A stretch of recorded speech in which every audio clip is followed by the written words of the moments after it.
দলীয় কৰ্মকৰ্তাসকলৰ মাজত যথেষ্ট উৎসাহ আছে।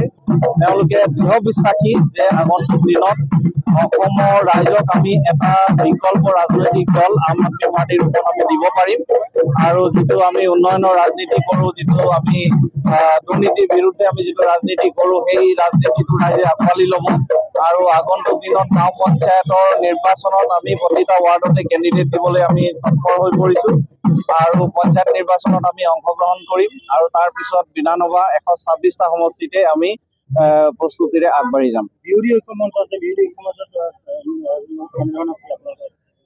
বিৰোধী ঐক্য মঞ্চৰ লগত আমাৰ আন্তৰিকতাটো থাকিব, কিন্তু আমি যিহেতু আজিৰ দিনত ঐক্য মঞ্চত নাই, আমি আগবাঢ়ি যাম। বিধানসভা নিৰ্বাচনৰ আগমুহূৰ্তত যদি বিৰোধী দলসমূহৰ লগত কিবা আলোচনাৰ প্ৰয়োজন আছে বুলি ৰাইজে বিবেচনা কৰে, তেতিয়াহ'লে নিশ্চিতভাৱে আমি আলোচনাত মিলিত হ'ম।